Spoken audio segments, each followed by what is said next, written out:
আমাদের টপিক আজকে joule Thomson effect. থার্মোডাইনামিক্সে এই জুল থমসন এফেক্টটা খুব ইম্পর্টেন্ট হিসাবে দেখা হয়, কারণ এর সাহায্যে বা জুল থমসন এক্সপেরিমেন্ট এফেক্টের সাহায্যে কোনো গ্যাসকে ঠান্ডা করা যায় এবং তাকে একটা সময়ে, নির্দিষ্ট সময়ে বা নির্দিষ্ট টেম্পারেচারে সেই গ্যাসটিকে লিকুইফাই করা যায়।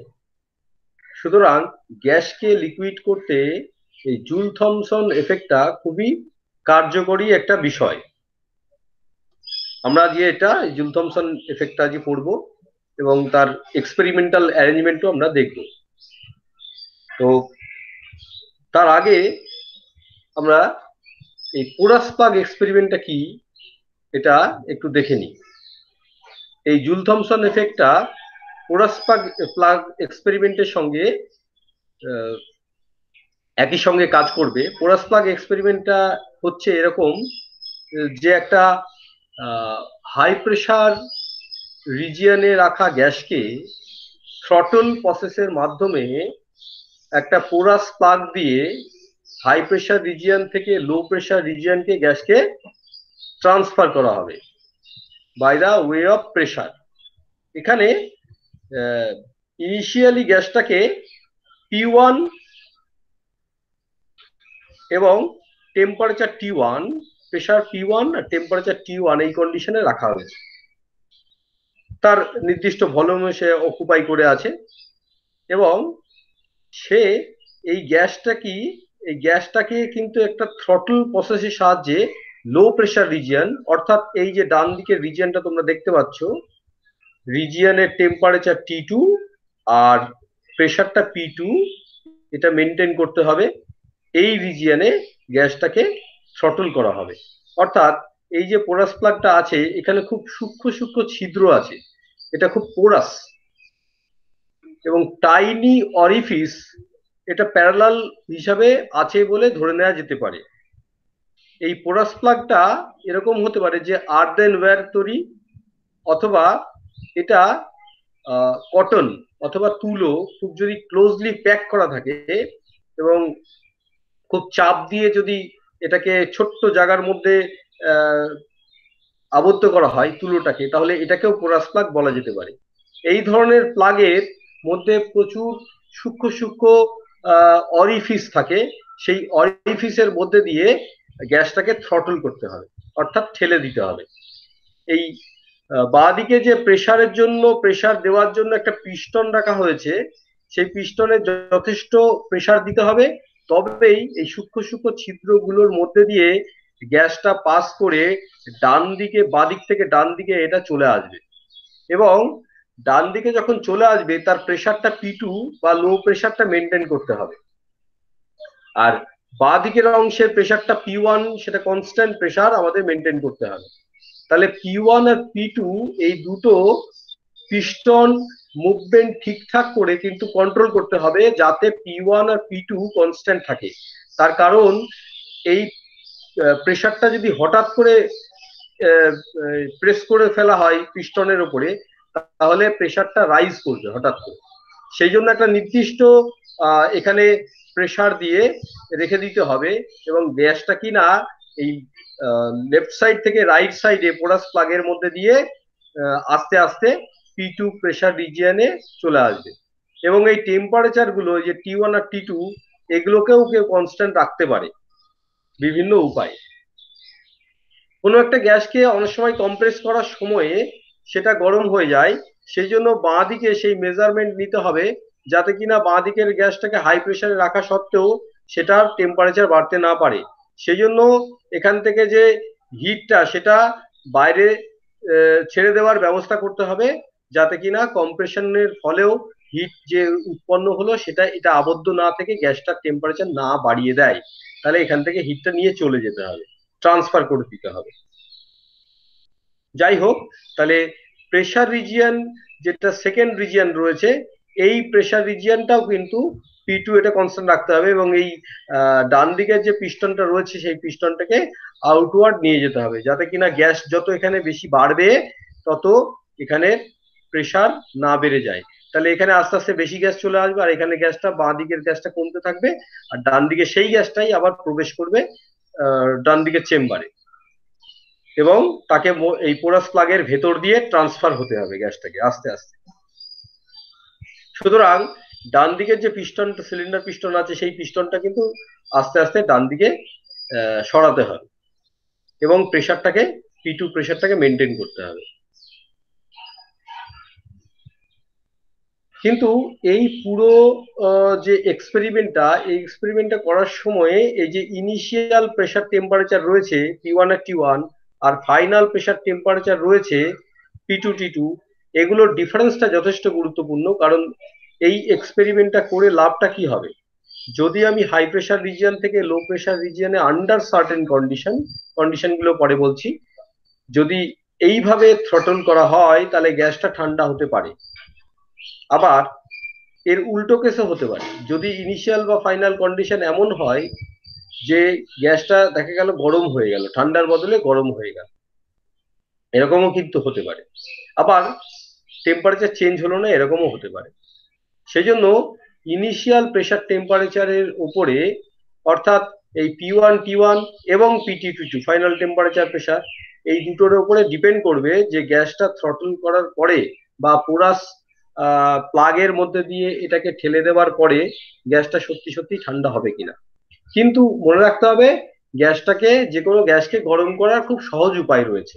সুতরাং এই প্রসেস দিয়ে গরম করা কিন্তু হয় না গ্যাসকে, গ্যাসের টেম্পারেচার বাড়ানো হয় না, গ্যাসের টেম্পারেচার কমানোই হয়।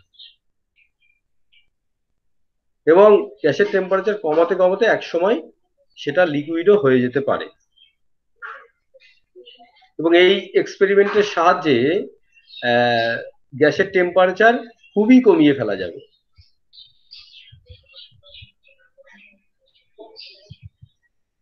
তো এটার অ্যাপ্লিকেশন আমি বলেই ফেলেছি যে লিকুইফাই করতে এই প্রসেসটাকে ব্যবহার করা হয়, এবং পরবর্তীকালে আমরা দেখব এই জুল থমসন প্রসেসটা একটা আইসেনথ্যালপিক প্রসেস, অর্থাৎ জুল থমসন এফেক্টে ইনিশিয়ালে এনথ্যালপি আর ফাইনাল এনথ্যালপি এই দুটোর ভ্যালু সমান হয়।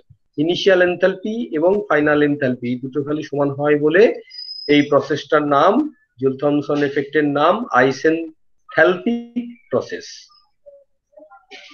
এখানে একটা স্কিম্যাটিক ডায়াগ্রাম দেওয়া হয়েছে, যেখানে এক্সপেরিমেন্টাল অ্যারেঞ্জমেন্টটা দেখানো হয়েছে জুল থমসন এফেক্টের, কিভাবে এটা রেফ্রিজারেটরের মতো কাজ করে বা ঠান্ডা করে গ্যাসকে, সেটাই এখানে দেখানো হচ্ছে।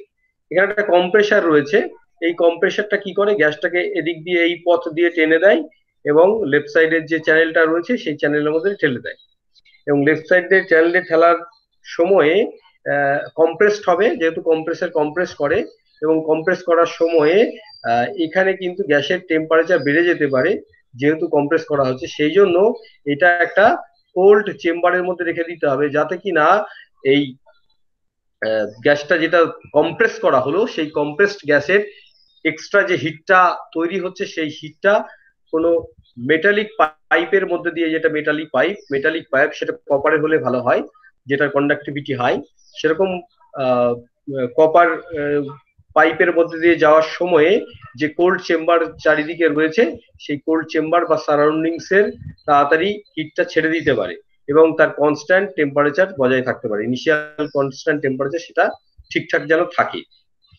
সেই জন্য কম্প্রেসার দিয়ে কম্প্রেস করার সময় মনে রাখতে হবে গ্যাসের টেম্পারেচার বাড়তে পারে, ইনিশিয়াল টেম্পারেচার, সেই ইনিশিয়াল টেম্পারেচারকে কনস্ট্যান্ট রাখার জন্য এই ব্যবস্থা করা হয়। এবং এখানে দেখা যাচ্ছে যে পাইপটা স্পাইরাল আকারে নেওয়া হয়েছে, যাতে কিনা এর এফেক্টিভ এরিয়া বেড়ে যায় এবং বেশি করে সে হিট ট্রান্সফার বা কন্ডাকশন করে দিতে পারে। কোথায় করবে? কোল্ড চেম্বারে করে দিতে পারবে। আমরা জানি যে যত এফেক্টিভ এরিয়া বাড়বে তত বেশি করে হিট সে ট্রান্সফার করতে পারবে সারাউন্ডিংসকে। সেই জন্য স্পাইরাল আকারে এটাকে দেওয়া হয়েছে, ফরমেশনটা এরকম করে তৈরি করা হয়েছে।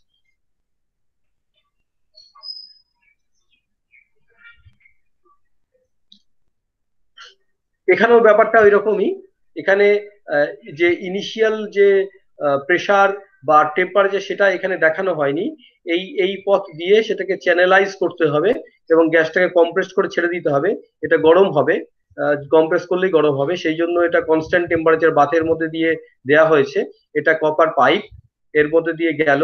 এরপরে কিন্তু থ্রটল হচ্ছে। থ্রটল বলতে এই টাইনি যে অরিফিস, প্যারালালি অনেক ছিদ্রযুক্ত একটা প্লাগ আছে, সেই ছিদ্রযুক্ত প্লাগের মধ্যে দিয়ে, সূক্ষ্ম সূক্ষ্ম ছিদ্রযুক্ত প্লাগের মধ্যে দিয়ে গ্যাসটা আস্তে আস্তে করে সিপ করে যাচ্ছে এবং একটা লো প্রেসার রিজিয়নে এটা বেরিয়ে যাচ্ছে। এখানে থার্মোমিটার রাখা হয়েছে যে ফাইনাল টেম্পারেচারটা আলটিমেটলি ইনিশিয়াল টেম্পারেচার থেকে কমে গেল কিনা বা কতটুকু কমলো, এইগুলো মেজার করার জন্য। আর গ্যাসটার টেম্পারেচার যদি কমেই যায় এই প্রসেসের সাহায্যে, কিন্তু যদি সারাউন্ডিংস এর সঙ্গে সেটা ইন্টারঅ্যাক্ট করে ফেলে তাহলে আবার টেম্পারেচার বেড়ে যাবে। সেই জন্য যে পথে বা যেখান দিয়ে সেটা আসছে, সাধারণত ডিওয়ার ফ্লাক্স বা এই ধরনের ফ্লাক্সে সেটাকে সংগ্রহ করা হয়, যে ফ্লাক্স গুলোতে বাইরে থেকে ইনসুলেশন সে তৈরি করে দিতে পারবে। সেই জন্য একটা ইনসুলেটরের মাঝে এই গ্যাসটাকে, ঠান্ডা হওয়া গ্যাসটাকে রাখতে হবে, যাতে কিনা সে ইমিডিয়েটলি বাইরে থেকে হিট অ্যাকিউমুলেট করে আবার নর্মাল টেম্পারেচারে ফিরে না আসে। কারণ আমাদের মূল উদ্দেশ্য হচ্ছে গ্যাসের টেম্পারেচার কমানো এই প্রসেসের সাহায্যে। তাহলে একটা কম্প্রেসড গ্যাস, সেই কম্প্রেসড গ্যাস উত্তপ্ত হতে পারে, সেই জন্য কনস্ট্যান্ট টেম্পারেচার বাথ, তারপরে সেটা থ্রটলিং হবে পোরাস প্লাগের মধ্যে দিয়ে, ছিদ্রযুক্ত পথে দিয়ে চলে যাওয়ার পরে তার প্রেসার হাই থেকে লো হয়ে যাবে, এই দিকে প্রেসার হাই, আর বাইরে যখন চলে আসবে প্রেসারে এই রিজিয়নটাই লো, এবং লো হাই প্রেসার থেকে লো প্রেসার রিজিয়নে চলে আসলে গ্যাসটা ঠান্ডা হতে পারে আন্ডার সার্টেন কন্ডিশন। কিছু কন্ডিশন আছে তাই, সেই কন্ডিশন গুলো আমরা পরে দেখে নেব, এবং সেটা ঠান্ডা হবে।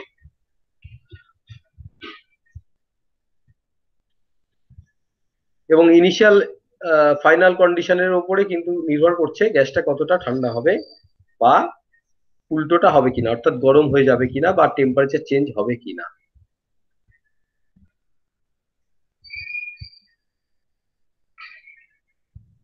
এখানে খুব সিম্পলি দুটো স্কেমেটিক ডায়াগ্রাম দেওয়া হয়েছে। প্রথমে পুরো গ্যাসটা, মানে এ ফিগারটাই, উপরের ফিগারটাই, পুরো গ্যাসটাই এই লেফট সাইডে ছিল, আর এইটা দেখা যাচ্ছে যে কালার্ড প্লাগ, এটা এই প্লাগটার মধ্যে দিয়ে পুরো গ্যাসটাকে আমরা ডান পাশে, অর্থাৎ যে পাশে ভিটুটা জিরো রেখা রয়েছে সেই রিজিয়নে আমরা নিয়ে আসবো। তাহলে গ্যাসটাকে আপাতত P1 প্রেসারে V1 ভলিউমে এটা রাখা হয়েছে এবং তার টেম্পারেচার, ইনিশিয়াল টেম্পারেচার T1। এই সময়ে ওপরের যে ডায়াগ্রামটা দেওয়া হয়েছে, এই সময়ে কোনো গ্যাস ধরে নেওয়া হচ্ছে ডান দিকে এখনো পর্যন্ত যায়নি, যেহেতু এটা জাস্ট শুরু করা হলো। আর একদম শেষে এই যখন পুরো গ্যাসটাই ডান দিকে চলে আসবে, তখন এখানে বাঁ দিকের যে V1 সেটা জিরো হয়ে যাবে, যেহেতু গ্যাসটা বাঁ দিকে আর নেই, ডান দিকে চলে এসছে। এবং ডান দিকে যে ভলিউমটা অকুপাই করে থাকবে, মানে পুরো গ্যাসটা চলে আসার পরে, অর্থাৎ ফাইনাল স্টেজে, সেটা হচ্ছে V2। এবং তার প্রেসার কিন্তু P2 মেনটেন করতে হবে থ্রু আউট দ্য এক্সপেরিমেন্ট। সমস্ত সময় গ্যাসটার টেম্পারেচার, সরি, প্রেসার যেন একই রকম থাকে, এটা কিন্তু মেনটেন করতে হবে। তাহলে প্রথমে ভলিউম, গ্যাসটার ভলিউম ছিল V1, তখন প্রেসার ছিল P1, এবং সেই সময়ে ডান দিকে কোনো গ্যাস আসেনি, একদম সমস্ত গ্যাসটাই পোরাস প্লাগের বাঁ দিকে রয়েছে, ডান দিকে কোনো গ্যাস আসেনি। আর ফাইনালি এখানে দেখানো হচ্ছে যে সমস্ত গ্যাসটাই পিস্টনটা চাপ দিয়ে দিয়ে পাঠিয়ে দেওয়া হয়েছে পোরাস প্লাগের ডান দিকে, এবং সেটা V2 ভলিউম পজেস করে আছে। এবং আন্ডার সার্টেন কন্ডিশন এই V2 যে ভলিউমের গ্যাসটা, এটা টেম্পারেচার কমে যাবে।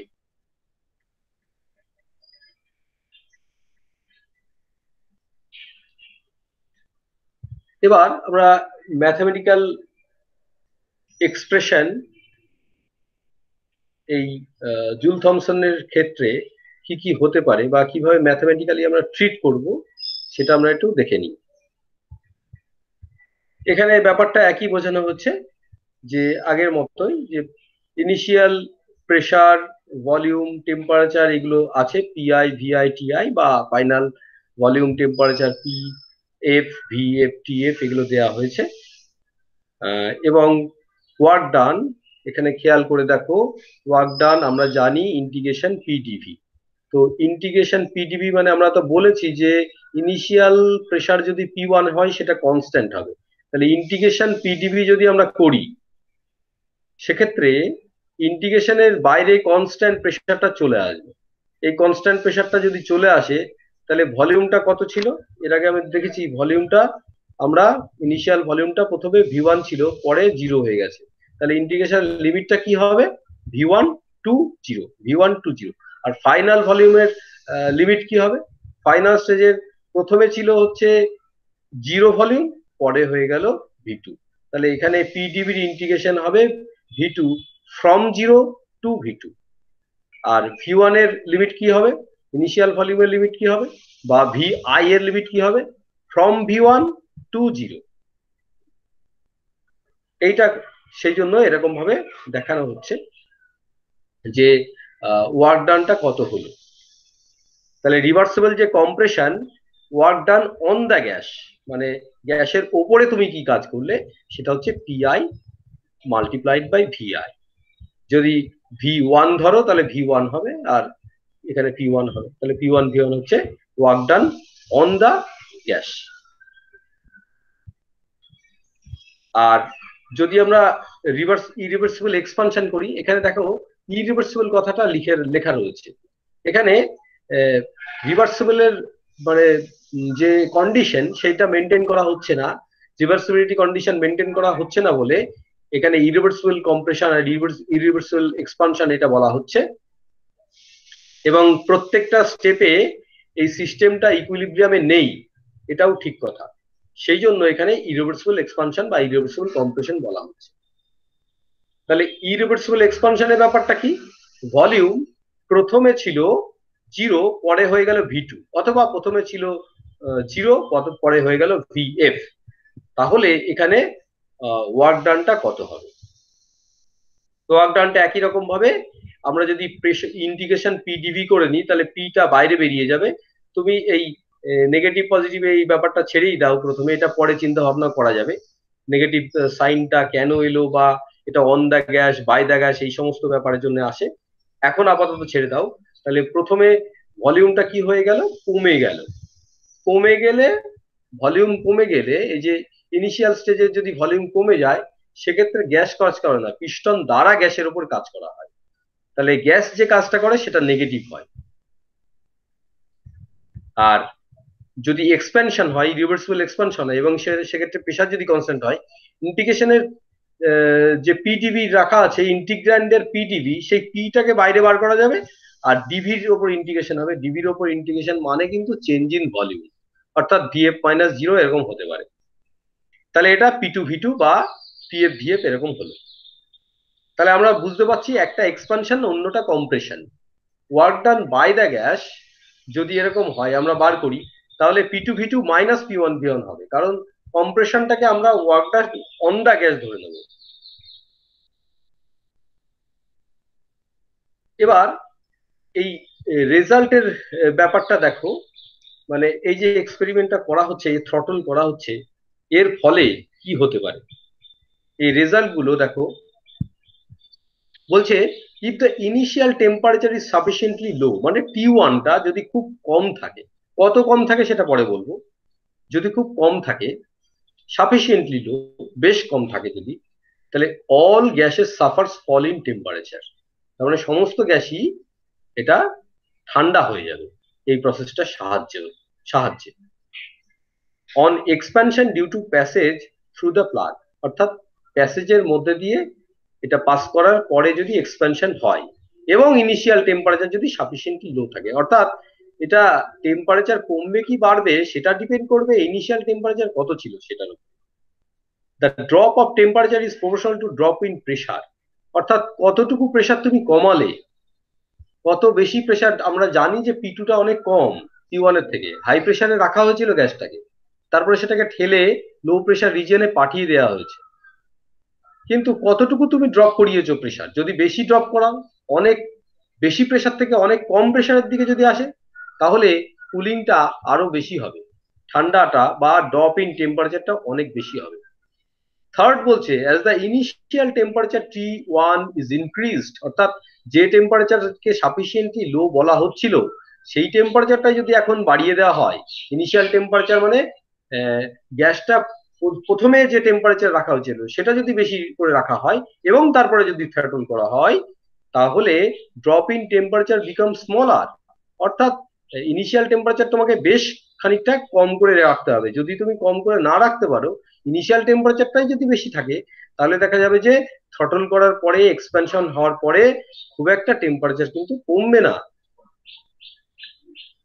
এবং একটা সময়ে যদি টেম্পারেচারটা টিআই এর সঙ্গে সমান হয়ে যায়, অর্থাৎ একটা নির্দিষ্ট টেম্পারেচার টিআই সেটার সঙ্গে যদি সমান হয়ে যায়, তারপরে তুমি যদি এক্সপ্যানশন করো, তাহলে টেম্পারেচার ফল করবে না। এবং যদি ইনিশিয়াল টেম্পারেচারটা ওই ক্রিটিক্যাল টেম্পারেচার থেকে বেশি থাকে, তাহলে এক্সপ্যানশন করার পরেও গ্যাসটা না ঠান্ডা হয়ে বা না এটা টেম্পারেচার কমে এটা অ্যাকচুয়ালি হিট আপ হয়ে যাবে, অর্থাৎ গ্যাসটার টেম্পারেচার বেড়ে যাবে। তাহলে এই যে ইনিশিয়াল টেম্পারেচারটা কত, সেটা ওপর ডিপেন্ড করছে যে এক্সপেরিমেন্টে কোনো একটা গ্যাসকে ঠান্ডা করা যাবে কিনা। যদি টিআই এর সঙ্গে ইকুয়াল হয় ইনিশিয়াল টেম্পারেচারটা, এটাকে ইনভার্সন টেম্পারেচার বলা হচ্ছে, এটা পরে বলছি আমি, তাহলে ওই নির্দিষ্ট টেম্পারেচারের সঙ্গে যদি সমান হয়, তাহলে গ্যাসটির টেম্পারেচার থ্রটল করার পরে বা থ্রটলিং এক্সপানশন করার পরে সমান হলে এর টেম্পারেচার বাড়েও না কমেও না। যদি T1টা টিআই থেকে কম রাখা হয় প্রথমে, তাহলে গ্যাসটা ঠান্ডা হয়ে যাবে। আর T1টা বা ইনিশিয়াল টেম্পারেচারটা যদি তুমি ইনভার্সন টেম্পারেচার, টিআই বলতে ইনভার্সন টেম্পারেচার বলা হচ্ছে, ইনিশিয়াল কিন্তু নয়, তাহলে এই ইনভার্সন টেম্পারেচার থেকে তুমি যদি বেশি রেখে ফেলো এবং থ্রটল করো, তাহলে গ্যাসটা কিন্তু গরম হয়ে যাবে ঠান্ডার বদলে। তাহলে প্রথমে কোন প্রেসারে রেখেছো এবং প্রথমে কোন টেম্পারেচারে রেখেছো, এটা কিন্তু গ্যাসকে ঠান্ডা করার সময় খুব ভাবনা চিন্তা করে রাখতে হবে। এই ফেনোমেননকে বলা হচ্ছে জুল কেলভিন এফেক্ট বা জুল থমসন এফেক্ট, বা সংক্ষেপে জেটি এফেক্ট বলে।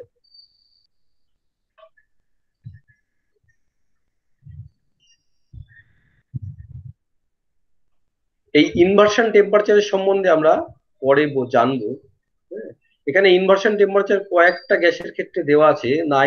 নাইট্রোজেনের ক্ষেত্রে 621 কেলভিন, হাইড্রোজেনের ক্ষেত্রে দেখো অনেক কম, 195। তার মানে 195 কেলভিন মানে এটা কিন্তু -273। যদি ইয়ে করো তাহলে সেন্টিগ্রেডে মাইনাস করলে কিন্তু এখানে সেন্টিগ্রেডে আসবে। 273 মানে 0 ডিগ্রি সেন্টিগ্রেড, তাহলে এটা 195 কেলভিন, তাহলে অনেকটাই কম। হিলিয়ামের ক্ষেত্রে দেখো 23.6 কেলভিন, অর্থাৎ এটার টেম্পারেচার, হিলিয়ামের যে ইনভার্সন টেম্পারেচার সেটা খুবই কম। এখানে যদি -273 তুমি ইয়ে করো, অ্যাড করো, তাহলে সেন্টিগ্রেডে এটা অনেকটাই লো হয়ে যাবে এবং এটা -250 ডিগ্রি সেন্টিগ্রেড হয়ে যাবে। -250 ডিগ্রি সেন্টিগ্রেড মানে হিলিয়ামের ক্ষেত্রে তুমি যদি হিলিয়ামকে -250 ডিগ্রি সেন্টিগ্রেডের উপরে রাখো এবং থ্রটল করো, তাহলে কিন্তু হিলিয়াম গ্যাসটা ঠান্ডা হবে না, গরম হয়ে যাবে। আর যদি 23 কেলভিন, 23 কেলভিন অথবা মোটামুটি -250 ডিগ্রি সেন্টিগ্রেডে এর নিচে রেখে থ্রটল করো হিলিয়াম গ্যাসকে, তাহলে গ্যাসটা ঠান্ডা হতে পারে। আর যদি এক্স্যাক্টলি মোটামুটি 250 ডিগ্রি সেন্টিগ্রেডে রেখে থ্রটল করো হিলিয়ামকে, তাহলে এই হিলিয়াম গ্যাসটা না গরম হবে না ঠান্ডা হবে থ্রটলিং এর পরে। সেই জন্য এই ইনভার্সন টেম্পারেচারটা খুব ইম্পর্টেন্ট। এবং বিভিন্ন গ্যাসের ক্ষেত্রে আমরা দেখতে পাচ্ছি যে ইনভার্সন টেম্পারেচারটা বিভিন্ন রকম, কারণ তাদের প্রপার্টি গুলো আলাদা। তাদের যে কনস্ট্যান্ট, গ্যাসের যে কনস্ট্যান্ট সেগুলো কিন্তু আলাদা হয়। গ্যাসের কনস্ট্যান্ট বলতে আমি ভ্যান্ডারওয়াল যে কনস্ট্যান্ট রয়েছে সেইগুলোর ক্ষেত্রে যদি ধরি তাহলে এ বি কনস্ট্যান্ট সেগুলো কিন্তু আলাদা এদের। সেই জন্য এরকম ইনভার্সন টেম্পারেচারটা আলাদা আলাদা হয়, এই বিভিন্ন গ্যাসের ক্ষেত্রে বিভিন্ন রকম হয়। এবার আমরা ওই যে যেটা বলছিলাম, এক্সপানশন করার সময় গ্যাসকে থ্রটল করার পরে work done by the gas বা অন দ্য গ্যাস কি হবে সেটা আমরা একটু দেখে নিই। এখানে work done on the gas না বাই দ্য গ্যাস করা হচ্ছে কিন্তু, তাহলে ডব্লুটা এখানে work done by the gas. তাহলে বাই দ্য গ্যাস কত হচ্ছে, মানে এক্সপানশনের জন্য পজিটিভ হবে, কম্প্রেশনের জন্য নেগেটিভ হবে। সেই জন্য প্রথমে এটাকে কম্প্রেস করা হচ্ছে বলে নেগেটিভ ধরা হয়েছে, আর এক্সপেনশন করা হয়েছে বলে এইটাকে ধরা হয়েছে পজিটিভ, সামনে পজিটিভ লেখা আছে। তাহলে পি টুটাও কনস্ট্যান্ট, পি ওয়ানটাও কনস্ট্যান্ট, পি ওয়ান আর পি টু দুটোই ইন্টিগ্রেশনের বাইরে চলে যাবে। তো ডিভি টু এর লিমিট কি হবে আমরা দেখেছি, এই আগের ফিগারটা চলে আসি, যে ভি টুর লিমিট হবে 0 থেকে ভি টু, আর ভি ওয়ান এর লিমিট কত হবে ভি ওয়ান টু 0। এই লিমিটটা যদি আমরা বসিয়ে দিই এখানটায় তাহলে হয়ে যাবে P two V two minus P one V one, এটা হয়ে যাবে P two V two minus P one V one. এখানে আরেকটা বিষয় খেয়াল রাখতে হবে, তুমি এই লিমিট বসানোর সময় দেখা গেল যে তুমি বসালে এখানে ভি ওয়ান টু 0, তাহলে এই নেগেটিভ সাইন নেওয়ার দরকার নেই, কারণ ডবল নেগেটিভ কিন্তু চলে আসবে। একই কারণে তুমি যদি দুইবার নেগেটিভ নিয়ে নাও সেক্ষেত্রে এফেক্টিভলি পজিটিভ হয়ে যাবে। সোজা কথা দেখো, এটা কম্প্রেশন হয়েছে সেই জন্য নেগেটিভ, আর এটা এক্সপানশন হয়েছে সেই জন্য পজিটিভ এসছে। তাহলে কেউ যদি এরকম বলে যে ভি টু লিমিট আমি 0 থেকে ভি টু নেবো, তাহলে এখানে প্লাস নিয়ে সে কি করবে ভি ওয়ান এর লিমিট নেবে ভি ওয়ান টু 0। আর যদি লিমিটটা এরকম হয় 0 টু ভি ওয়ান তাহলে এটা নেগেটিভ সাইনই থাকবে। সেই জন্য এটা কেয়ারফুল হতে হবে যে সেম রিজনে আমরা দুইবার যেন তার কন্ট্রিবিউশন না নিই। এখানে কম্প্রেশনের জন্য আগে থেকে মাইনাস বসানো আছে, তাহলে লিমিটটা হবে 0 টু ভি ওয়ান, আর কেউ যদি এখানে প্লাস লেখে তাহলে ভি ওয়ান টু 0। তাহলে এইটা হচ্ছে work done by the gas. এবার এই ওয়ার্ক ডানটা করলো কোথা থেকে, তাহলে এই ওয়ার্ক ডানটা সে গ্যাসটা কোথা থেকে এনার্জি পেলো যে করলো, বাইরে থেকে তো এনার্জি সাপ্লাই করা হয়নি। পুরো এক্সপেরিমেন্টাল অ্যারেঞ্জমেন্টকে কেউ যদি ঢেকে রাখে কোনো ইনসুলেটর দিয়ে তাহলে বাইরে থেকে হিট এক্সচেঞ্জ হওয়ার উপায় নেই। সেক্ষেত্রে সে কি করবে, সেই গ্যাসটা কি করবে, এই ওয়ার্কটা করবে at the expense of internal energy, অর্থাৎ ইন্টারনাল এনার্জি সে খরচ করবে। তাহলে এই ওয়ার্ক ডানটা আমরা যদি এরকম ধরে নিই যে U one minus U two এটার সঙ্গে সমান, এইটা যদি আমরা ধরে নিই যে U one minus W equal to U one minus U two, এটা যদি করে নিই তাহলে এই ইকুয়েশনটা পেয়ে যাবে। তাহলে W equal to U one minus U two, এটা যদি আমরা করে নিই তাহলে এই ইকুয়েশনটা পাওয়া যাবে। এই ইকুয়েশনটার পরে আমরা এই ওয়ান সাফিক্স গুলোকে একদিকে নিয়ে নিলাম, U one plus P one V one, আর ডান দিকে U two plus P two V two. আমরা এইটা একদম প্রথমে যে কন্ডিশন ছিল সেই কন্ডিশনের এনথালপি বলতে পারি, কারণ H equal to U plus PV. আর ফাইনাল একদম শেষের কন্ডিশন, শেষে একদম ফাইনালি এক্সপেরিমেন্ট ক্লোজ হয়ে যাওয়ার পরে যে এনথালপিটা হলো সেটা হচ্ছে এইচ টু, এবং দেখতে পাচ্ছি যে H one equal to H two.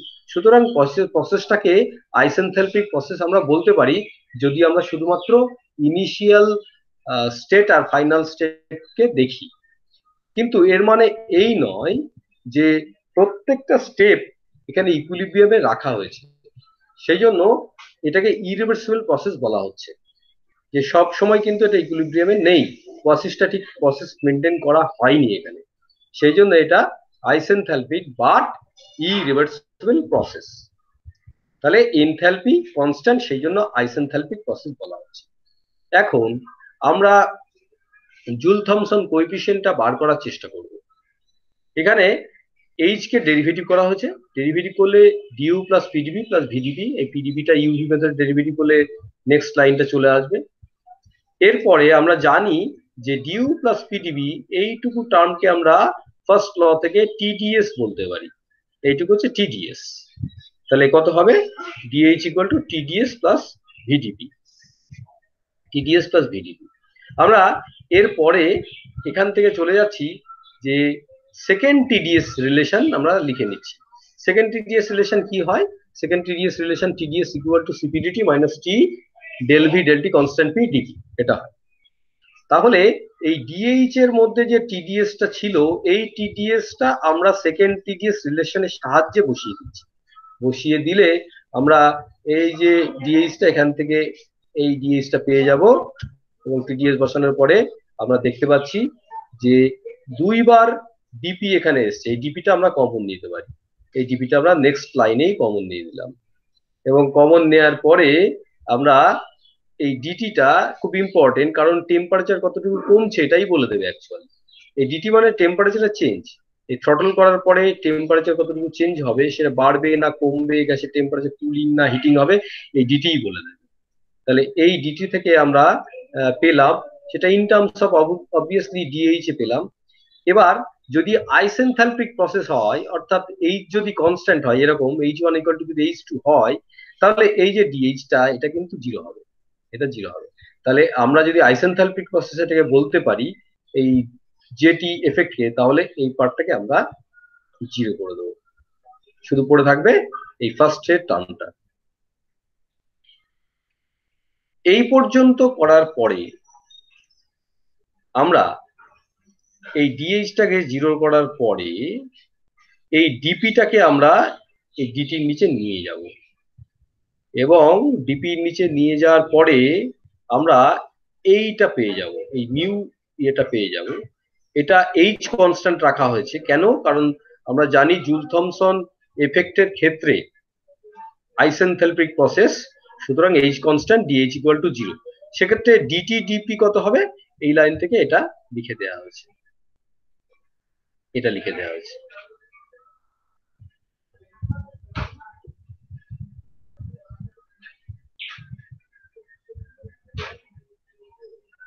কেউ যদি চায় যে টিটা প্রেসার আর এনথালপির ফাংশন, তাহলে ডিটি কে সে লিখতে পারে, এরকম ভাবে এক্সপ্রেস করতে পারে, এবং এই দুটো লাইন যদি সে কম্পেয়ার করে তাহলেও সে ডিটি ডিপি কনস্ট্যান্ট এইচ এটা বার করতে পারবে, কোনো সমস্যা নেই। সেই জন্য এইভাবে এটা লেখা হয়েছে। আবার যদি কেউ বলে যে আইসেনথ্যালপিক প্রসেসের ক্ষেত্রে এটা জিরো, অল্টারনেটিভলি এটা জিরো করে দেবে, করার পরে এই ডিটির নিচে ডিপিটা লেফট সাইডে নিয়ে যাবে, এবং এই ডিটি ডিপি কনস্ট্যান্ট এইচ, এটাকে বলে জুল থমসন কোএফিসিয়েন্ট মিউ, এটাকে সে বার করতে পারবে। এই এক্সপ্রেশনটা আমাদের কিন্তু ইম্পর্টেন্ট এক্সপ্রেশন, এটা মনে রাখতে হবে। এই এক্সপ্রেশন থেকে অল্টারনেটিভলি কেউ নিচের লাইনটা এরকম ভাবে এক্সপ্রেস করতেই পারে, কোনো সমস্যা নেই। এটাকে ডেরিভেটিভ করলে এই উপরের লাইনে ব্যাক করে যাবে। তাহলে এই যে মিউ এর এক্সপ্রেশন, যেটাকে জুল থমসন কোএফিসিয়েন্ট বলা হচ্ছে, এইটা আমাদের মনে রাখতে হবে। কারণ এই মিউটা জিরো হলো না জিরোর থেকে বড় হলো, অর্থাৎ পজিটিভ হলো না নেগেটিভ হলো, সেইটার উপরে ডিপেন্ড করবে টেম্পারেচারটা পজিটিভ হবে, ডিটি যেটা সেটা পজিটিভ হবে, অর্থাৎ এটা হিটিং হবে, কিংবা নেগেটিভ হবে, ডিটি নেগেটিভ মানে কুলিং হবে, বা ডিটি যদি জিরো হয় মিউও জিরো হয়ে যাবে, সেক্ষেত্রে নাইদার হিটিং নর কুলিং এটাও হতে পারে। তাহলে এই মিউটাকে লক্ষ্য রাখতে হবে যে মিউটা পজিটিভ বেরোচ্ছে, নেগেটিভ বেরোচ্ছে, না জিরো বেরোচ্ছে, এটার উপর হিটিং না কুলিং না ইকুয়াল টেম্পারেচার গ্যাসের হবে, সেটা আমরা এই কোয়ান্টিটিটাকে বলছি মিউ, যে কোয়ান্টিটি ডিটি ডিপি এইচ, এটাকে বলা হচ্ছে জুল থমসন কোএফিসিয়েন্ট। এই জুল থমসন জেটি কোএফিসিয়েন্টটা দেখো এরকম ভাবে ডিফাইন করা হচ্ছে যে ইউনিট প্রেসার চেঞ্জের জন্য যে টেম্পারেচার চেঞ্জ হয় সেটাই হচ্ছে এই জুল থমসন কোএফিসিয়েন্ট। তাহলে প্রেসার আমরা কতটুকু চেঞ্জ করব, ইউনিট অ্যামাউন্টে, ইউনিট অ্যামাউন্টের প্রেসার চেঞ্জ করার ফলে যে টেম্পারেচারটা চেঞ্জ হলো সেটাই হচ্ছে জুল থমসন কোএফিসিয়েন্ট। তো যাই হোক, এরপরে আমরা একটু অন্য জায়গায় চলে আসছি। এই যে আইসেনথ্যালপিক প্রসেস বলা হচ্ছে, এখানে দেখো H equal to U plus PV. এবার এই এইচ কে যদি কেউ পি দিয়ে ডেরিভেটিভ করে সিম্পলি কনস্ট্যান্ট টি রেখে, তাহলে ডান দিকে del U del P constant T, আর del del P of PV পাওয়া যাবে। এইবার কেউ যদি বলে যে জুল থমসন কোএফিসিয়েন্ট কত হবে, তাহলে জুল থমসন কোএফিসিয়েন্ট কি করে বার করবে সে? জুল থমসন কোএফিসিয়েন্ট বার করার জন্য সে আগের ইয়েতে চলে যাবে, এক্সপ্রেশনে চলে যাবে এবং এই এক্সপ্রেশনের মধ্যে বসিয়ে দেবে del T del P H, এটার মধ্যে সে বসিয়ে দেবে। বসিয়ে দেওয়ার পরে যে রেজাল্টটা পাওয়া যাবে সেটা হচ্ছে এইচ, এইটা, এই রেজাল্টটা সে পেয়ে যাবে। এবং এই রেজাল্টটা যদি সে পায়, এই del U del T constant T আর হচ্ছে del del P of PV constant T, এই যে দুটো এক্সপ্রেশনের যোগফল হিসেবে এক্সপ্রেস করা রয়েছে মিউটাকে, এই এক্সপ্রেশনের মধ্যে ফার্স্ট টার্মটা বলা হচ্ছে যে দেখা যাচ্ছে যে ইউটা প্রেসারের ফাংশন হতে পারে, ইউটা প্রেসারের ফাংশন হতে পারে, আর এখানে পিভিটা পি এর ফাংশন হতে পারে যখন টেম্পারেচারটা কনস্ট্যান্ট। দুটোর ক্ষেত্রেই টেম্পারেচার কনস্ট্যান্ট রাখা হচ্ছে এখানে।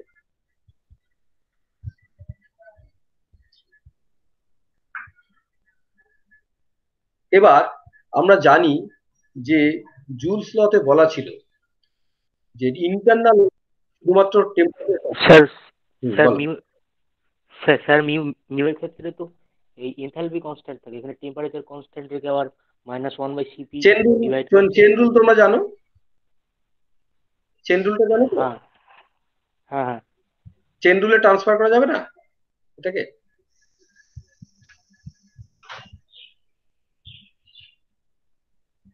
হচ্ছে ডেল পি ডেল এইচ থেকে হচ্ছে, করা যাবে না? এইটা ডেল এইচ ডেল পিটাকে নিয়ে আসতে হবে মিউ এর মধ্যে, বুঝলে? এই del H del P constant T এটাকে নিয়ে আসতে হবে, এটা নিয়ে আসতে হবে কনস্ট্যান্ট টি। এটা অ্যাকচুয়ালি কত? এটা কনস্ট্যান্ট এইচ ছিল, দেখো কনস্ট্যান্ট এইচ ছিল, তাই না? তাহলে এটাকে নিয়ে আসতে হবে। আচ্ছা, এটাকে একটু ডিরাইভ করার চেষ্টা করি তাহলে, যদি কনফিউশন হয় আমরা দেখে নিই।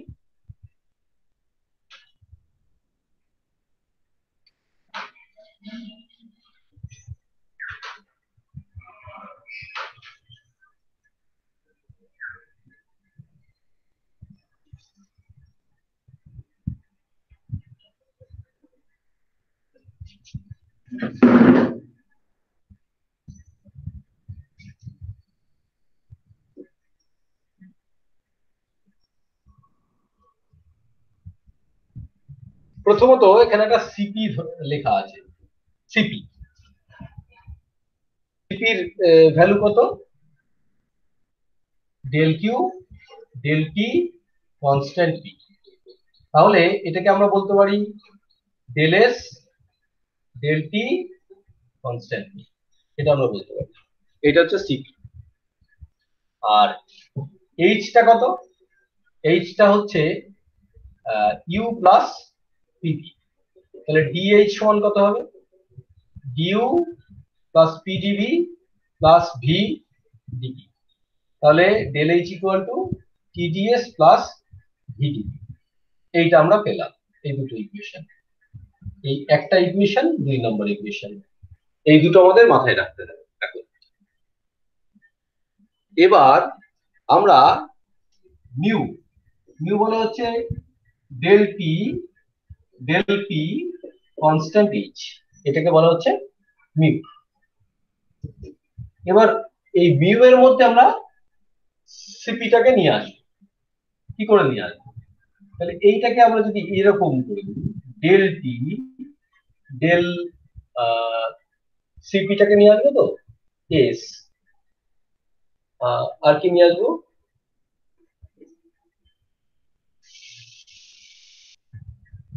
Del S del P constant. আচ্ছা, চেন রুলে আমাদের তিনটে ইয়ে ছিল, টি টি আর এইচ। তাহলে পি টি আর এইচ, এখানে তাহলে এইচ আসবে, আর এখানে হচ্ছে এইচ আসবে, আর এখানে টি এইচ এর পরে তিনটে variable T P R H. Third ভ্যারিয়েবলটা কি হচ্ছে? টি এইচ এর বদলে টি আর এইচ হয়ে গেল, পড়ে থাকলো পি। এইচ আর পি এখানে রয়েছে, তাহলে এখানে থাকবে টি। তাহলে এটা হয়ে গেল, ঠিক আছে?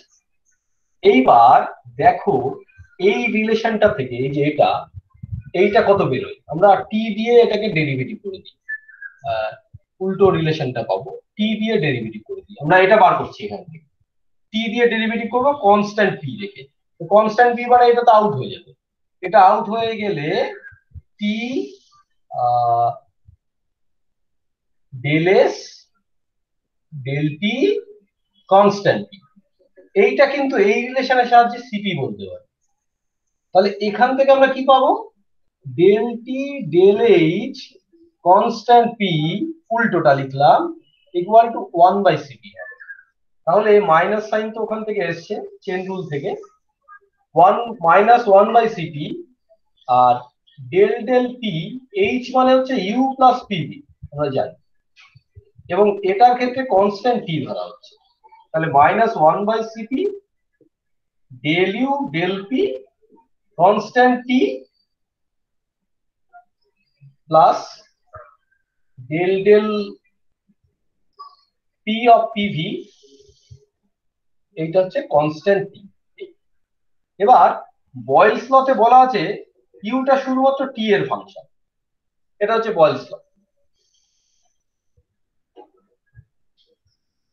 তাহলে প্রথমটা কিন্তু বয়েলস ল থেকে ডিভিয়েশন, যে বয়েলস ল যদি মেনে চলতে হয় তাহলে এটা 0 হবে। অ্যাকর্ডিং টু বয়েলস ল এই ইউটা শুধুমাত্র টেম্পারেচারের ফাংশন, তাহলে প্রেসার দিয়ে পার্শিয়াল ডেরিভেটিভ করছি, ইউটা তো বয়েলস ল অনুযায়ী প্রেসারের ফাংশন না, তাহলে according to Boyle's law del U del P constant T equal to 0, এইটা 0 হয়ে যাবে।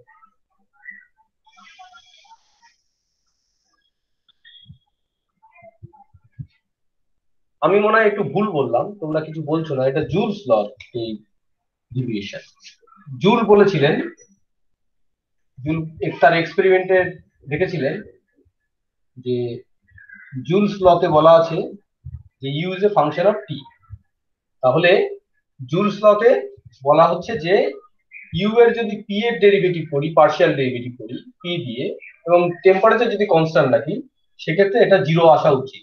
আর বয়েলস লতে কি বলা হয়েছে, বয়েলস লতে বলা হচ্ছে যদি তুমি টেম্পারেচার কনস্ট্যান্ট রাখো, এখানে টেম্পারেচার কনস্ট্যান্ট রাখা হয়েছে, টেম্পারেচার যদি কনস্ট্যান্ট রাখো তাহলে পিভি ভার্সেস টি গ্রাফটা এই রকম ধরনের হবে, টি এর প্যারালাল একটা গ্রাফ পাওয়া যাবে, এই ধরনের গ্রাফ পাওয়া যাবে, পিভি ভার্সেস টি এরকম ভাবে চলতে থাকবে, অর্থাৎ এই পিভিটা কনস্ট্যান্ট, সোজা কথা। তাহলে টেম্পারেচার যদি কনস্ট্যান্ট রাখো তাহলে বিজ্ঞানী পিভি ইকুয়াল টু কনস্ট্যান্ট হবে। তাহলে অ্যাকর্ডিং টু বয়েলস ল এই পার্টটা এটা কিন্তু 0 আসে, এটা কিন্তু 0 আসে। তাহলে কোন একটা গ্যাস যদি জুলস ল যে বলছে যে internal energy is only a function of temperature, আর Boyle's law PV is constant when T is constant, এটা যদি মেনে চলে, যে গ্যাসগুলোকে আইডিয়াল গ্যাস বলা হয়, সেই আইডিয়াল গ্যাসের ক্ষেত্রে এই দুটো পার্টি কিন্তু 0 হবে, আর দুটো পার্টি 0 হলে আইডিয়াল গ্যাসের ক্ষেত্রে কি হবে, for ideal gas mu equal to 0, আর মিউটা আমরা জানি del del T of del T del P constant H. আর মিউ 0 হওয়া মানে কি, কোনো টেম্পারেচার চেঞ্জ কিন্তু আসবে না এখানে। তাহলে আইডিয়াল গ্যাসের ক্ষেত্রে কোন রকম টেম্পারেচার চেঞ্জ হয় না, neither cooling or nor heat. Sir উপরের লাইনটা দেখা যাচ্ছে না। আচ্ছা,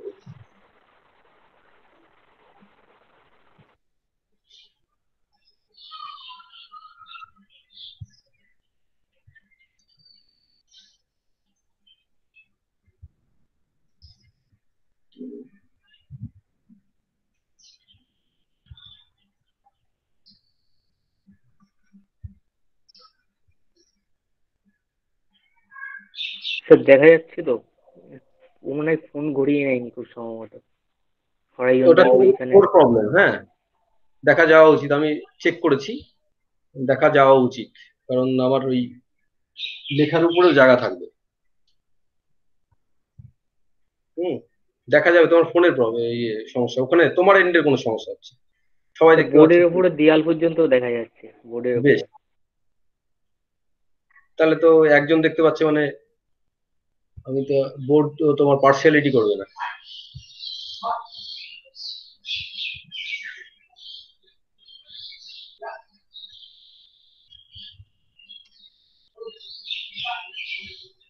হ্যাঁ, যেটা বলছিলাম, তাহলে আইডিয়াল গ্যাসের ক্ষেত্রে কি হবে? আইডিয়াল গ্যাসের ক্ষেত্রে আমরা দেখবো যে হিটিং কুলিং কোনোটাই হবে না, এবং আমরা দেখছি যে এখানে যে কনসেপ্টটা ব্যবহার করা হচ্ছে সেটা বয়েলস ল এর এবং জুলস ল দুটোরই কিন্তু ডিভিশন এখানে আছে।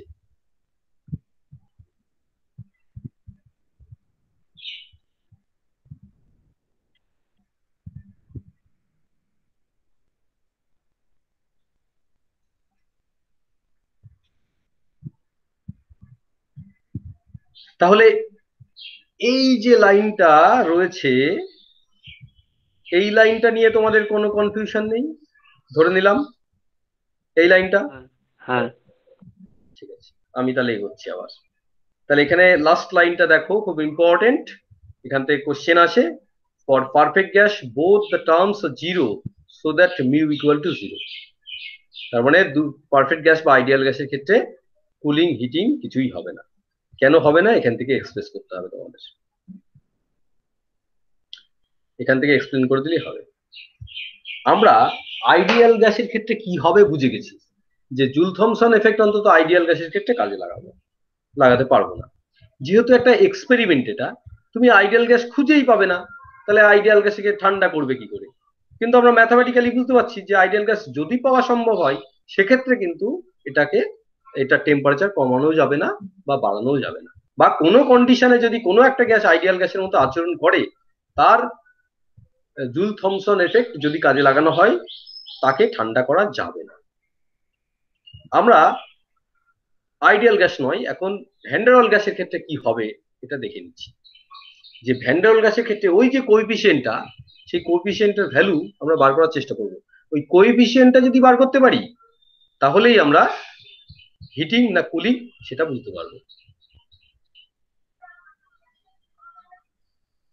তো আমরা Joule Thomson coefficient mu equal to delta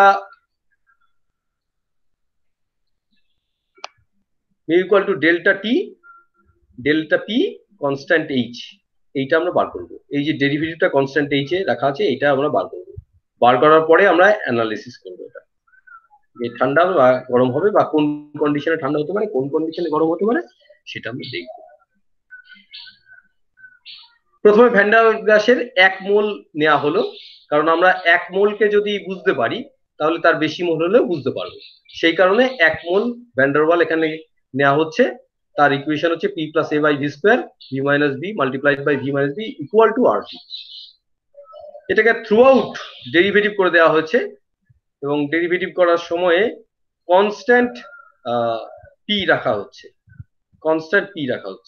এবং ডেরিভেটিভ করার সময় টি দিয়ে ডেরিভেটিভ করা হচ্ছে কনস্ট্যান্ট পি, প্রেশার কনস্ট্যান্টটাকে ডেরিভেটিভ করা হয়েছে। প্রেশার কনস্ট্যান্টটাকে ডেরিভেটিভ করার পরে আমরা দেখলাম একটা term del V del T constant P, এই টার্মটা বেরিয়ে এলো। লেফট সাইডে del V del T constant P এটা বেরিয়ে এলো, এবং তারপরে রাইট সাইডে দুই পাশে অর্থাৎ নিউমারেটর ডিনোমিনেটর এই দুটোকেই ভি মাইনাস বি দিয়ে আমরা মাল্টিপ্লিকেশন করছি। উপরে নিচে ভি মাইনাস বি দিয়ে মাল্টিপ্লিকেশন, এইটা উপরেও মাল্টিপ্লিকেশন হচ্ছে, নিচেও মাল্টিপ্লিকেশন হচ্ছে। তাহলে ভি মাইনাস বি এই জায়গাটায় অন্তত স্কোয়ার হয়ে যাবে, পরের লাইনে স্কোয়ার হয়ে গেছে। আর এই লাইনটায় কি হবে, এই টার্মটার সঙ্গে আরেকটা ভি মাইনাস বি আসবে, যেটাকে আমরা কি বলি আর টি বলি। একদম ফার্স্ট লাইন যদি লক্ষ্য করো, এটাকে আর টি বলি, সেই কারণে এটা আর টি লেখা রয়েছে, আর টি। আর ভি মাইনাস বি এটা স্কোয়ার আছে। এখন এই বিটা আবার খুব ছোট, এই ভি এর তুলনায় অনেক ছোট, এটাকে কো ভলিউম বলে। এই বিটা ভি এর তুলনায় অনেকটা ছোট, সেই জন্য এটার কেউ কেউ বাইনোমিয়াল এক্সপানশন করতে পারে, সেটা পরের ব্যাপার। আমরা আপাতত টিটা কমন নিয়ে নিলাম। টিটা কমন নিয়ে নিলে, এবং আটটিটা যদি আমরা কমন নিই নিচ থেকে, আর উপরে তো নেওয়াই আছে, আটটি যদি কমন নিয়ে নিই তাহলে ভেতরে 1 পড়ে থাকবে, আর উপর নিচে আর কিন্তু ক্যান্সেল আউট করবে, এবং ডান দিকের যে টার্মটা নিচে ডিনোমিনেটরে, সেখানে একটা আর চলে আসবে নিচে। তাহলে আরটি কমন দিলে নিচে একটা আর চলে আসলো, আর আরেকটা টি চলে আসলো রাইট সাইডের টার্মটা, সেকেন্ড টার্মটাই। তাহলে del D, del V, del T, constant P, এটা আমরা বার করতে পারলাম। আমাদের টার্গেট কি? মিউটাকে বার করা। এবার দেখো, এই যদি বি এর ভ্যালু, যে কম ভলিউম আগেই বলেছি, এটার ভ্যালু অনেক কম হয়, তাহলে এই যে নিচের টার্মটা রয়েছে এইটাকে আমরা একটু সহজ করে নিতে পারি। এই ভি মাইনাস বি, এইটাকে যদি বিটাকে আমরা যদি ইগনোর করি, তাহলে এখানে ভি স্কোয়ার চলে আসবে, আর নিচে একটা ভি কিউব আছে, নিচে ভি কিউব আছে আর উপরে ভি মাইনাস বি, অর্থাৎ এফেক্টিভলি ভি স্কোয়ার আছে। তাহলে উপরে ভি স্কোয়ার, নিচে ভি কিউব, উপরে থাকবে একটা ভি নিচে। তো সেই একটা ভি নিচে, এবং সেটা ডিনোমিনেটরে ছিল বলে to the power minus one, আর বাদ বাকিটা মোটামুটি এটা সেমই রয়েছে। এই ভি মাইনাস বিটাকে একটু কমন নেওয়া হয়েছে, সেই কমনটা হচ্ছে ভি কমন নেওয়া হয়েছে। তো ভি কমন দিলে one minus B by V. আর এই ডিনোমিনেটরটাকে আমরা একটু সহজ করে বিটাকে বাদ দিয়ে ভি স্কোয়ার আর ভি কিউ ক্যান্সেল আউট করে নিচে একটা ভি থাকলো to the power minus one, এটাকে বাইনোমিয়াল এক্সপানশন করবো, করে হায়ার অর্ডার টার্মস বাদ দিয়ে দেবো। তাহলে উপরের লাইনটার সঙ্গে এই সেকেন্ড লাইনটা অ্যাপ্রক্সিমেটলি ইকুয়াল হবে, এবং সেক্ষেত্রে এই মাইনাস ওয়ানটা সামনে চলে আসলে এখানে প্লাস হয়ে যাবে। এটাকে যদি মাল্টিপ্লিকেশন করে ফেলি, এবং আবার যদি ভাবি যে ভিটা অনেক বড় এ বি এর তুলনায়, তাহলে এখানে আরেকটা ভি স্কোয়ার আছে, নিচে ভি স্কোয়ার আছে, এই ভি, এই টার্মটা আর এই টার্মটা গুণ করলে একটা ভি স্কোয়ার আছে নিচে, আর উপরে কিন্তু একটা বি থাকবে। তাহলে বি বাই ভি স্কোয়ার, এই ধরনের টার্মটা আরো ছোট হয়ে যাবে। এই যে তিনটে টার্ম রয়েছে এখানে দেখো, প্রথমটা ওয়ান, এটা বেশ বড় টার্ম, তারপরে বি বাই ভি, পরেরটাও ওই ধরনেরই term one by V term, তারপরেরটা আসবে ফোর্থ যে টার্মটা, সেটা ইগনোর করা হয়েছে কারণ ওয়ান বাই ভি স্কোয়ার এসছে। সেক্ষেত্রে এটাকে তুমি আরো ছোট বলে নেগলেক্ট করতে পারো। আচ্ছা, তাহলে del V, del T, constant P, এটা বার হয়ে গেল। তোমারে এবারে মিউ এর এক্সপ্রেশনে, সেই আগের মিউ এর এক্সপ্রেশনে নিয়ে যায়।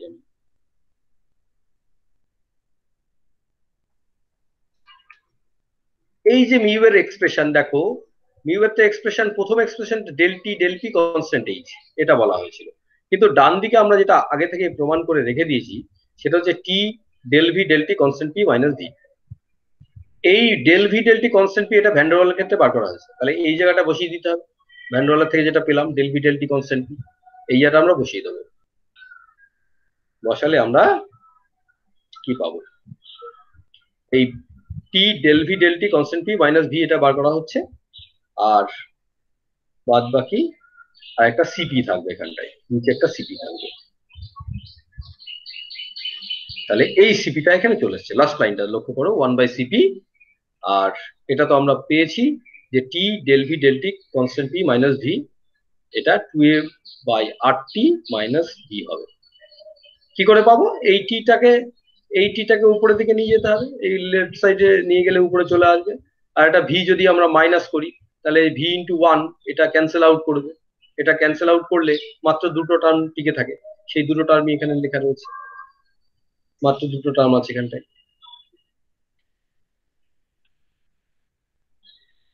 তাহলে তারপরে ওয়ান বাই সিপি মাল্টিপ্লিকেশন করে আমাদের একটা এক্সপ্রেশন বেরিয়েছে, যেটা final expression for van der Waals gas, এটা Joule Thomson coefficient for van der Waals gas. এবার এই ভ্যান ডার ওয়াল গ্যাসটার যে এক্সপ্রেশনটা মিউটার আমরা পেলাম, সেটাকে আমরা যদি জিরো করে দিই, তো মিউ ইকুয়াল টু জিরো মানে neither cooling nor heating. Mu equal to zero মানে একটু ভেবে দেখো, আমরা যদি আগের এই মিউতে চলে যাই, এটা যদি জিরো লিখে দাও, এটা মিউটা যদি জিরো লিখে দাও, তাহলে চেঞ্জ ইন টেম্পারেচার ডেল্টা টি কত হবে? ডেল্টা পি যদি ওই পাশে পাঠিয়ে দাও, প্রেশার চেঞ্জ আছে, এটা non zero, delta P non zero, আর এটা ইকুয়াল টু তুমি জিরো লিখছো, তাহলে ডেল্টা টি অর্থাৎ চেঞ্জ ইন টেম্পারেচার, এটা কিন্তু জিরো হয়ে যাবে। তাহলে মিউ জিরো হলে মনে রাখতে হবে যে টেম্পারেচার চেঞ্জ করে না, অর্থাৎ নাইদার হিটিং নর কুলিং রেজাল্টিং এফেক্টটা। আর মিউটা যদি পজিটিভ হয়, মিউটা পজিটিভ হওয়া মানে কি? মিউটা পজিটিভ হওয়া মানে, আমি একটু তোমাদের বোর্ডে নিয়ে যাচ্ছি,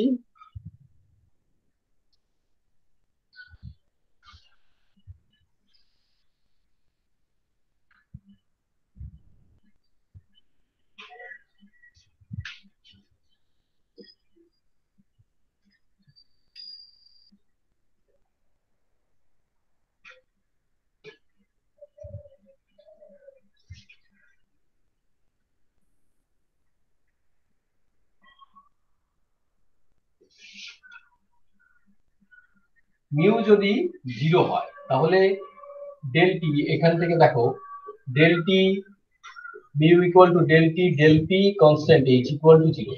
এখান থেকে আমরা চেঞ্জ ইন টেম্পারেচার 0 পাবো।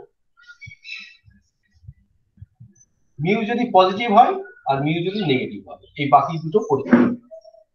আমরা জুল থমসন এফেক্টে জানি যে প্রেসার কমানো হয়। প্রেসার কমানো হয় মানে delta P change in pressure, final প্রেসারটা কম, মানে ইটসেলফ এটা নেগেটিভ, এটা কিন্তু নেগেটিভ, ডেল্টা পিটা কিন্তু নেগেটিভ। জুল থমসন এফেক্টে প্রেসার কমানো হয়। এবার ভাবো যে এই পিটা নেগেটিভ, তাহলে মিউটা গ্রেটার দেন 0 হলো কি করে? অবভিয়াসলি এখানে ডেল্টা টি গ্রেটার লেস দেন 0 হতে হবে, তাহলে গ্রেটার দেন 0 হয়। তাহলে আমরা জানি যে ডেল্টা পি সব সময় নেগেটিভ, এই জুল থমসন এফেক্টের ক্ষেত্রে প্রেসার সব সময় কমানো হচ্ছে। তাহলে এটা নেগেটিভ, উপরটাও যদি নেগেটিভ না হয় তাহলে মিউটা পজিটিভ হবে কি? সেজন্য মিউটা পজিটিভ হলে কুলিং উইল অকার, ঠান্ডা হবে গ্যাসটা। আর মিউটা যদি নেগেটিভ হয়, মিউটা নেগেটিভ মানে ডেল্টা টি তো নেগেটিভ আছেই, ডেল্টা টিটা কিন্তু এক্ষেত্রে পজিটিভ, আলাদা সাইন। তো ডেল্টা টি গ্রেটার দেন 0 মানে কি? ফাইনাল টেম্পারেচার ইনিশিয়ালের থেকে বেশি, অর্থাৎ এখানে হিটিং এফেক্ট দেখা যাচ্ছে। তাহলে এটা মনে রাখতে হবে যে মিউ 0 হলে নো চেঞ্জ ইন টেম্পারেচার,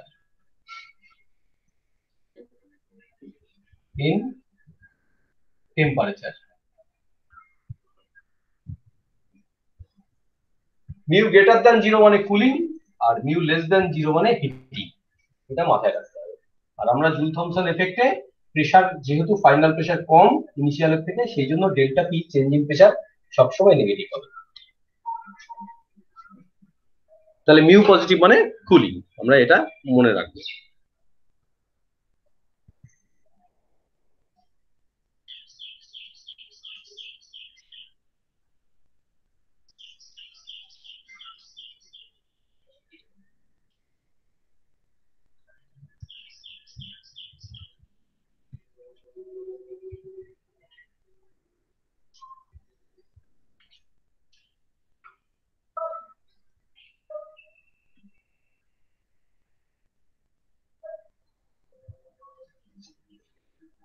বলছে 3 রকমের কেস হতে পারে, 3 ডিস্টিংক্ট সিচুয়েশন মে অ্যারাইজ। আমরা 3 রকমের কেস দেখেছি।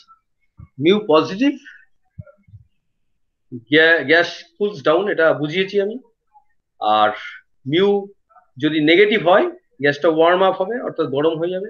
আর মিউ যদি 0 হয় তাহলে কুলিংও হবে না, হিটিংও হবে না। তাহলে কি করে হবে এটা? মিউ যদি 0 হয়ে যায়, দেখো এটা 2a/RT ইকুয়াল টু বি হয়ে যাবে।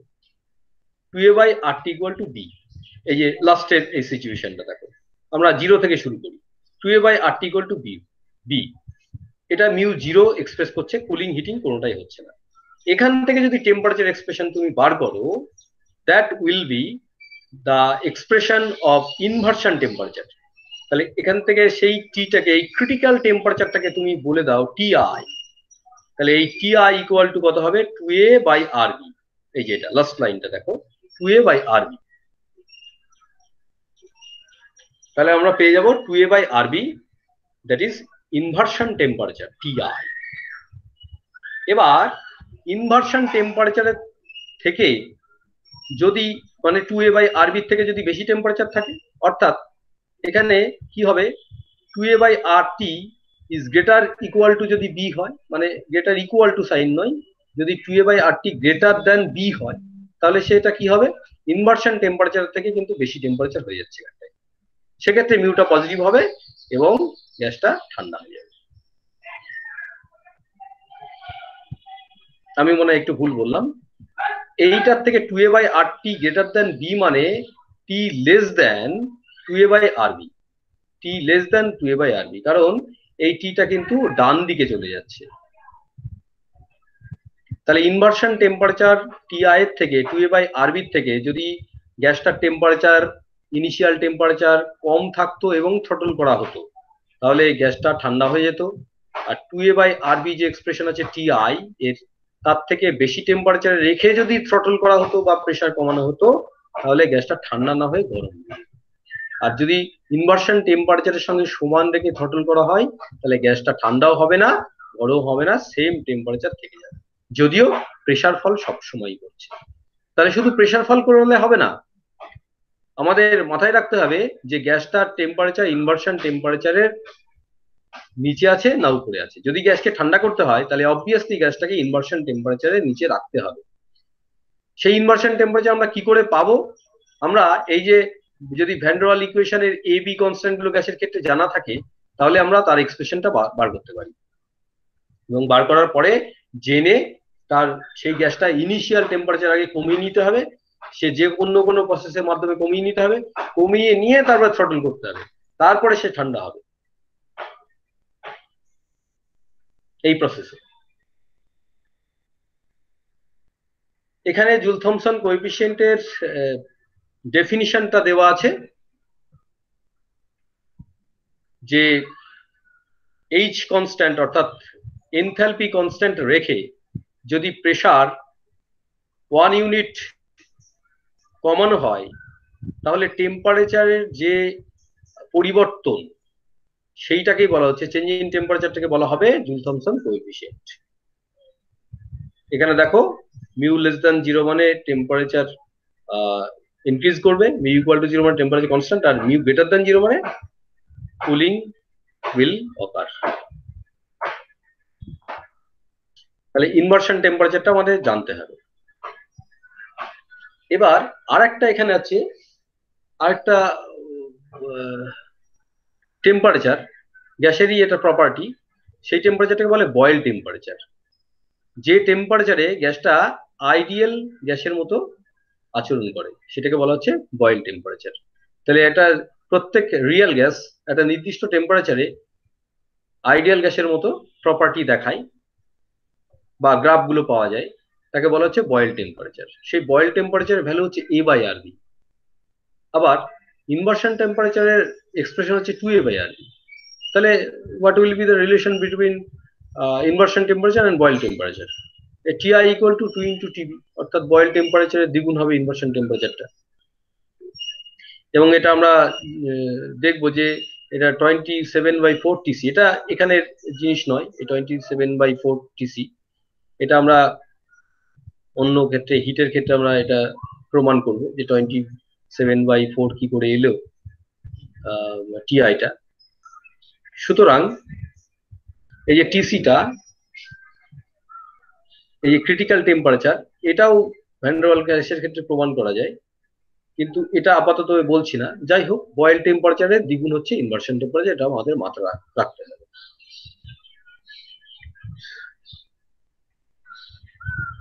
এটা মাথায় রাখা অন্য একটা কারণেও দরকার, সেটা হচ্ছে যদি কেউ জাস্ট টিআই এর একটুখানি কম টেম্পারেচারে রেখে গ্যাসটাকে থ্রটল করে, তাহলে তো ঠান্ডা হবে, কিন্তু ঠান্ডার পরিমাণটা কিন্তু খুব বেশি হবে না, অর্থাৎ টেম্পারেচার চেঞ্জটা কিন্তু খুব বেশি হবে না। তাকে অ্যাপ্রিসিয়েবলি মানে অনেকটা কমাতে গেলে, টেম্পারেচার থ্রটল প্রসেসের মাধ্যমে অনেকটা কমাতে গেলে বয়েল টেম্পারেচারের নিচে নিয়ে গিয়ে তারপরে থ্রটল করতে হবে। অর্থাৎ ইনভার্সন টেম্পারেচারে রেখে যদি কেউ থ্রটল করে তাহলে টেম্পারেচার নো চেঞ্জ, কিন্তু জাস্ট নিচে রাখলে, জাস্ট নিচে বলতে একটু কম, অর্থাৎ কেউ যদি দেখা গেল যে নাইট্রোজেন কার্বন ডাইঅক্সাইডের ক্ষেত্রেই ধরি, কার্বন ডাইঅক্সাইড হচ্ছে 1500 কেলভিন, তাহলে এইরকম একটা টেম্পারেচার দেখা গেল সে 1499 1499 এরকম একটা টেম্পারেচার রেখে থ্রটল করলো, মানে জাস্ট 1 কেলভিন নিচে রেখে থ্রটল করলো, তাহলে কার্বন ডাইঅক্সাইড ঠান্ডা হবে, কিন্তু থার্মোমিটারে তার এফেক্ট প্রায় বোঝাই যাবে না, কারণ টেম্পারেচার চেঞ্জটা খুব বেশি কম নয়। কিন্তু এর বয়েল টেম্পারেচার যদি বার করা হয়, তাহলে সেটা 1500 অর্ধেক, অর্থাৎ 750 কেলভিন। এই 750 কেলভিনের নিচে নিয়ে গিয়ে যদি থ্রটল করে, তাহলে গ্যাসটা একবার থ্রটলেই অনেকটা টেম্পারেচার ফল করবে। সেজন্য অ্যাপ্রিসিয়েবল এফেক্ট পেতে গেলে জুল থমসনের এই বয়েল টেম্পারেচারের নিচে নিয়ে যেতে হবে, নিচে নিয়ে গিয়ে তারপর থ্রটল করতে হবে, যাতে এফেক্টটা বেশি কার্যকরী হয়। সেই জন্য এই বয়েল টেম্পারেচারটা অনেক সময় জানতে বা জানা দরকার আছে আমাদের। এবার বিভিন্ন গ্যাসের ক্ষেত্রে এই যে ইনভার্সন টেম্পারেচার, তার একটা টেবিল এখানে দেওয়া হয়েছে দেখো। সেই হিলিয়ামের ক্ষেত্রে হচ্ছে 23.6, আমি এর আগে বলেছি যে এটা প্রায় -250 ডিগ্রি সেন্টিগ্রেডের কাছাকাছি, এটা খুবই কম। হাইড্রোজেনের ক্ষেত্রেও দেখো ভালোই কম, মানে 196 থেকে তুমি 273 বিয়োগ করবে, অর্থাৎ অনেকটাই কমে যাবে। নাইট্রোজেনের ক্ষেত্রে ইজি, টেম্পারেচার কমানো ইজি, কারণ অত লো টেম্পারেচার রেখে রাখতে হবে না। তাহলে হিলিয়ামকে কেউ যদি থ্রটল প্রসেসে অর্থাৎ জুল থমসন এফেক্টের সাহায্যে ঠান্ডা করতে চায়, আগে কিন্তু তাকে অন্য প্রসেস সাহায্যে, র্যাপিড এভাপোরেশন বা ওই ধরনের প্রসেসের সাহায্যে, হিলিয়ামকে অন্য কোনো প্রসেসের সাহায্যে আগে -250 এবং তারও কম হলে ভালো হয়, -260 ডিগ্রি হলে ভালো হয়। কারণ আমি বলেছি যে বয়েল টেম্পারেচারের নিচে নিয়ে গিয়ে থ্রটল করলে তাড়াতাড়ি এটার এফেক্ট পাওয়া যাবে, টেম্পারেচার চেঞ্জটা অনেক বেশি হবে। সেই জন্য দেখা গেল যে হিলিয়ামকে তুমি যদি -260 বা -265 ডিগ্রি সেন্টিগ্রেড এইরকম ঠান্ডা অন্য প্রসেসের সাহায্যে না করতে পারো, তাহলে এই প্রসেসটা অন্তত হিলিয়ামের ক্ষেত্রে কার্যকরী হবে না। অক্সিজেনের ক্ষেত্রে এটা নর্মাল যে টেম্পারেচার অর্থাৎ 0 ডিগ্রি সেন্টিগ্রেড বা 27 ডিগ্রি সেন্টিগ্রেড, এটা অনেক বেশি। সুতরাং অক্সিজেনের ক্ষেত্রে খুব বেশি এটাকে ঠান্ডা না করেও থ্রটল করলে ঠান্ডা হবে অক্সিজেন, কোনো প্রবলেম নেই। কিন্তু হিলিয়ামকে লিকুইফাই করা সেই জন্য খুব কঠিন হয়ে যাবে থ্রটল প্রসেসের সাহায্যে, যেহেতু তাকে অন্য প্রসেসের সাহায্যে আগে ঠান্ডা করে নিতে হবে। সেজন্য যে গ্যাসের ইনভার্সন টেম্পারেচার যত কম, তাকে থ্রটল প্রসেসের সাহায্যে বা জুল থমসন এফেক্টের সাহায্যে তাকে ঠান্ডা করা ততটাই মুশকিল হবে, কারণ আগে থেকে তোমাকে ওই টেম্পারেচারটা কমিয়ে রাখতে হবে। এটা হচ্ছে মোটামুটি জুল থমসন এফেক্টের একটা ওভারভিউ বললাম। Thank you.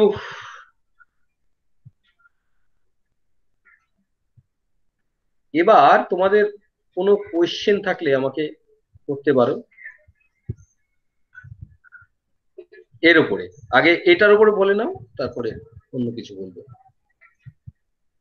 এই টপিকটার উপরে। আজকের যেটা পড়ালাম সেটার উপরে যদি কোনো কোয়েশ্চেন থাকে।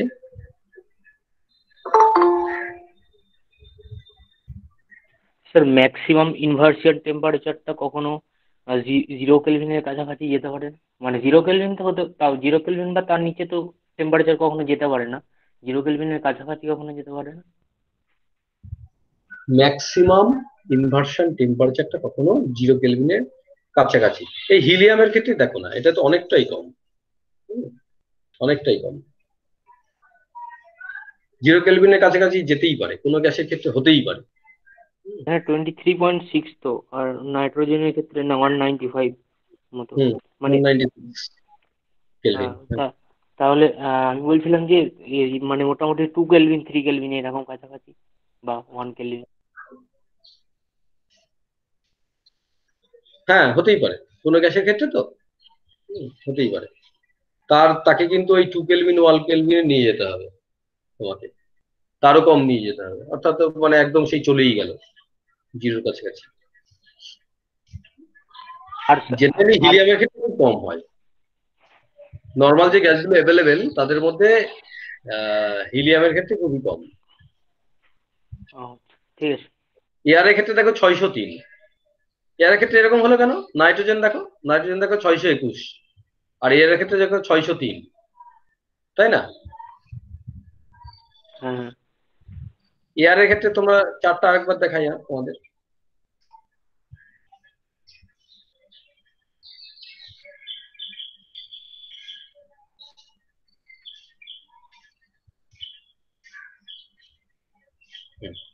দেখো এয়ারের আর নাইট্রোজেনের কাছাকাছি আছে, কেন? কারণ এয়ারের মধ্যে ম্যাক্সিমাম নাইট্রোজেন আছে, 603 আর 621। কিন্তু প্রবলেম দেখো হিলিয়ামের, দেখো কি অবস্থা। তাহলে হিলিয়াম, নর্মাল যে গ্যাসগুলো অ্যাভেলেবেল আছে আমাদের, তো সেক্ষেত্রে হিলিয়ামের ক্ষেত্রে খুবই কম। আর কোশ্চেন? স্যার তাহলে তাহলে তো হাইড্রোজেন, মানে আমরা যে হাইড্রোজেন গ্যাসের বেলুন যেগুলো ব্যবহার করি, সেই হাইড্রোজেনের থেকে তো হিলিয়াম গ্যাসের বেলুন তাহলে বেশিক্ষণ মানে আর কি টিকে থাকবে এয়ারের মধ্যে? তাই ওইটা এটার সঙ্গে সম্পর্ক নেই। ও আচ্ছা, ঠিক আছে।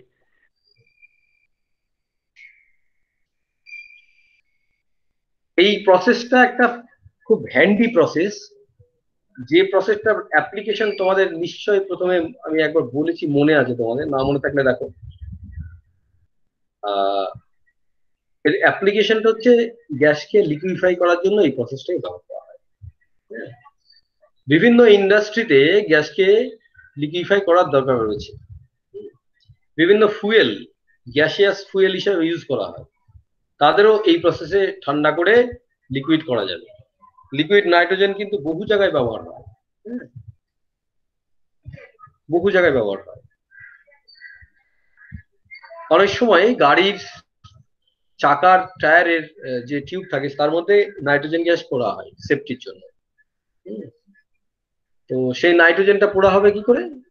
সেটা কিন্তু যে চেম্বারে থাকে, পেট্রোল পাম্প বা যেখান থেকে পাম্প করা হচ্ছে, সেখানে কিন্তু লিকুইড আকারে রেখে দেওয়া হয়। কারণ লিকুইড আকারে রাখলে কি হবে, জায়গাটা অনেক কম লাগবে।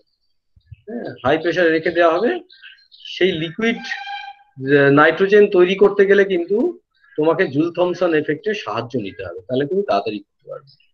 এরকম নয় যে এই প্রসেসের সাহায্যেই করা যাবে, অন্য প্রসেসে করা যাবে না, সেরকম না, কিন্তু এই প্রসেসের সাহায্যে করা যেতে পারে লিকুইড।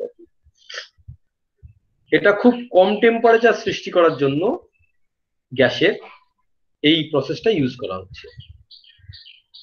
কারণ নর্মাল ফ্রিজে কিন্তু বেশি খুব কম টেম্পারেচার সৃষ্টি করা যায় না এবং বড় আকারে করা যায় না, কিন্তু এই প্রসেসটাই অনেক বড় আকারে গ্যাসটার টেম্পারেচার কমিয়ে ফেলা যায় এবং একসময় সে লিকুইফাই হয়ে, ঠান্ডা করতে করতে একসময় লিকুইফাই হয়ে সে লিকুইড হয়ে যাবে গ্যাসটি। তাহলে এয়ার, নাইট্রোজেন, হাইড্রোজেন, হিলিয়াম এগুলো সবই জুল থমসনের এফেক্টের সাহায্যে লিকুইফাই করা যায়। এবং লিকুইফাই করার জন্য প্রথম যে ব্যাপার সেটা হচ্ছে ঠান্ডা করা। আর ঠান্ডা করার জন্য আমাদের জুল থমসন এফেক্টটা কাজে লাগবে, এবং এই জুল থমসন এফেক্টে ঠান্ডা করার জন্য ইনভার্সন টেম্পারেচার মনে রাখতে হবে, তার উপর দিয়ে আবার বয়েল টেম্পারেচার মনে রাখতে হবে। শুধু ইনভার্সন নয়, শুধু ইনভার্সন টেম্পারেচার জাস্ট নিচে নিয়ে গেলে ঠান্ডা হবে, কিন্তু সেক্ষেত্রে অ্যাপ্রিসিয়েবল অ্যামাউন্টে ঠান্ডা হবে না, টেম্পারেচার খুব বেশি ফল করবে না। আরো বেশি টেম্পারেচার কমিয়ে, অর্থাৎ বয়েল টেম্পারেচার নিয়ে গিয়ে তারপরে যদি কেউ থ্রটল করে বা পোরাস প্লাগের মধ্যে দিয়ে পাঠিয়ে দেয় এবং অন্যান্য যে সমস্ত কন্ডিশন সেগুলো মেনটেন করে, তাহলে এটা খুব তাড়াতাড়ি ঠান্ডা হবে এবং সেটাকে কোনো ফ্লাক্সে লিকুইফাই করে জমা রাখতে হবে। এইভাবে কোনো গ্যাসকে লিকুইফাই করা যেতে পারে।